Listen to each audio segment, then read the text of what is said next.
میاں نواز شریف پہ انہوں نے جو ہے مقدمات بنائے اور اب بھی لوگوں کو، عوام کو ٹرک کی بتی کے پیچھے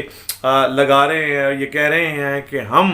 یعنی عمران خان صاحب کو اگر برطانوی وزیر اعظم کے پاس بھی جانا پڑا تو وہ جائیں گے کہ کس لیے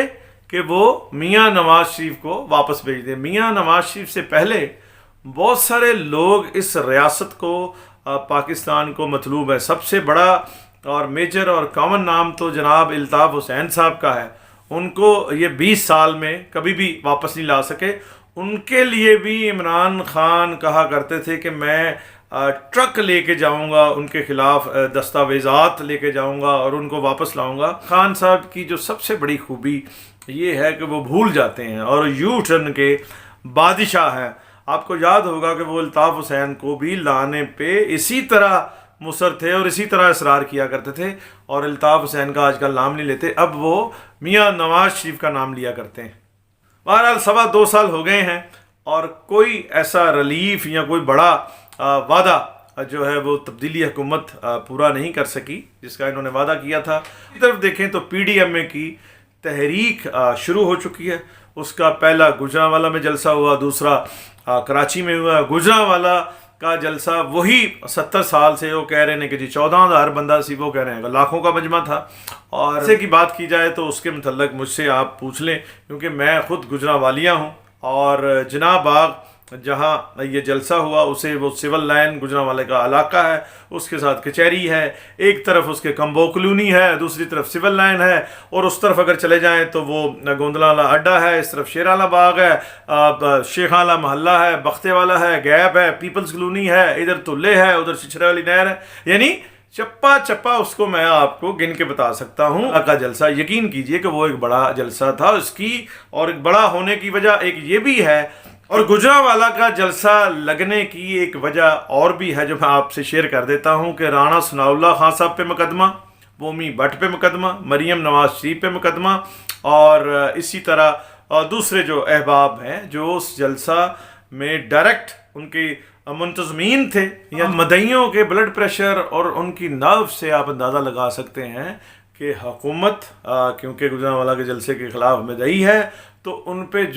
جن احباب کے خلاف مقدمہ درج کیا گیا ہے اس سے بھی اندازہ کیا جا سکتا ہے کہ گجرانوالہ جلسہ لگا تھا. کراچی کے جلسے کی جہاں تک بات کی جائے، کراچی کا بھی ایک بڑا جلسہ تھا، لیکن اس کے لیے یہ سوچا گیا کہ اس جلسے کی کامیابی پہ بات کرنے کی بجائے کیپٹن صفدر ایک ایسا ایونٹ کریٹ کیا جائے جس سے ٹینشن ڈیورٹ ہو جائے. تو کیپٹن صفدر کی گرفتاری کی گئی، اور کیپٹن صفدر کی گرفتاری جس طرح سے کی گئی ہے ان پہ پہلے الزام کیا ہے کہ انہوں نے قائد اعظم اور مادر ملت کے مزار کا تقدس مجروح کیا. اور کیپٹن صفدر کو ذاتی طور پہ میں بالکل کوئی نیلسن منڈیلا نہیں سمجھتا، لیکن بات حقائق کو مد نظر رکھ کر کرنی چاہیے. کیپٹن صفدر نے وہاں 2 نعرے لگوائے. ایک انہوں نے نعرہ لگوایا کہ مادر ملت زندہ باد، اور دوسرا ان کا نعرہ تھا کہ ووٹ کو عزت دو.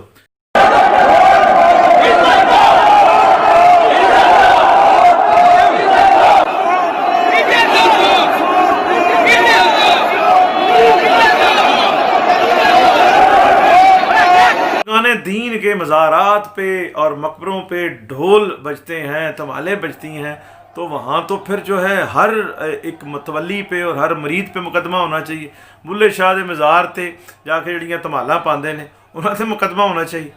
قائد اعظم محمد علی جناح کا جو مزار ہے، اگر وہ وہاں یا مادر ملت کے مزار پر کوئی شخص یہ کہتا ہے کہ ووٹ کو عزت دو، تو یہ تو ان کی تعلیمات ہیں. قائد اعظم محمد علی جناح، فاؤنڈر آف پاکستان، بابائے قوم، بانی پاکستان، جب اس دنیا سے جا رہے تھے تو ان کو جو ایمبولینس گئی تھی لینے ہسپتال پہنچانے کے لیے وہ خراب ہو گئی تھی، اور قائد اعظم ہسپتال نہیں پہنچ سکے تھے. سب نے اس دنیا سے جانا ہے، لیکن شاید وہ قائد اعظم کو بر وقت ہسپتال پہنچا دیا جاتا تو ان کی زندگی بڑھ جاتی. اور اسی طرح مادر ملت جو گئی ہیں دنیا سے، ایک تو ان کی موت ہی پرسرار ہے، اور جس خاتون نے انہیں مادر ملت کو غسل دیا تھا، آخری غسل دیا تھا، ان کا کہنا تھا کہ ان کی غیر طبعی انہیں لگا کہ ان کی موت جو ہے وہ غیر طبعی ہے. اور دوسری طرف یہ دیکھیے کہ مادر ملت کے سامنے فیلڈ مارشل محمد ایوب خان صاحب الیکشن لڑتے ہیں اور دھونس اور دھاندلی سے ان سے الیکشن جیت لیا جاتا ہے. مادر ملت کو الیکشن ہرانا ان کا تقدس مجروح کرنے کے زمرے میں نہیں آتا. مادر ملت کو الیکشن ہرانا اور دھونس اور دھاندلی سے الیکشن ہرانا، اس کی تو ایف آئی آر کہیں کسی تھانے میں درج نہیں کی گئی. تو کیپٹن صفدر کے نعرہ لگانے سے جو ہے وہ مادر ملت کا وقار مجروح ہو گیا، ان کے مزار کا. اور پھر دیکھیے کہ یہ جس طرح سے یہ گرفتاری عمل میں لائی گئی ہے کہ سندھ پولیس کو بلیک میل اس کے لیے کیا گیا ہے. ایک پریشر گروپ 50-60 بندے جا کے وہ سارا سوشل میڈیا پہ دکھایا گیا ہے، کلپس موجود ہیں، سامنے تھانے کے کھڑے ہوئے ہیں، اور پی ٹی آئی کے جو کارکن ہیں وہ تھانے میں موجود ہیں اور وہ کہہ رہے ہیں کہ جی ان کو تھانے والوں کو گالیاں نکال اور کہہ رہے ہیں کہ آپ پرچہ درج کریں. یہ ہو گیا. دوسری طرف آئی جی سندھ اور ایڈیشنل آئی جی کو جس طرح سے ڈیٹین کیا گیا ہے، اور صاف سندھ حکومت سی ایم مراد علی شاہ اور بلاول اور سب نے یہ کہا ہے کہ مبینہ طور پر رینجرز کے اعلیٰ افسران نے آئی جی اور ایڈیشنل آئی جی کو ڈیٹین کیا، انہیں مبہوث رکھا اور ان سے زبردستی ان کی گرفتاری پر جو ہے وہ سائن کروائے گئے. اور اس وقت کہا گیا کہ آپ اس پہ سائن کر دیں تو کیپٹن صفدر کو گرفتار جو ہے وہ رینجر ہی کر لے گی. بعد میں یہ تردد بھی نہیں کیا گیا، یہ احتیاط بھی نہیں کی گئی اور سندھ پولیس سے ان سے گرفتاری کروائی گئی.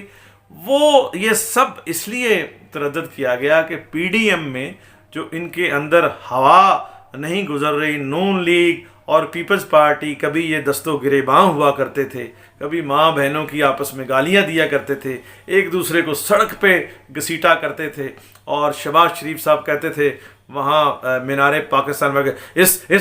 زرداری کو میں سڑک پہ نہ گھسیٹوں تو میرا نام بھی شہباز شریف نہیں ہے، میرا نام خادم اعلیٰ نہیں ہے. تو یعنی یہ اگر خادم اعلیٰ یہ کہتے رہیں اور زرداری صاحب ادھر سے ان کو نون لیگ کو گالیاں دیتے رہیں، دشنام ترازی ہوتی رہی، تو اس میں جو ہے ہمارے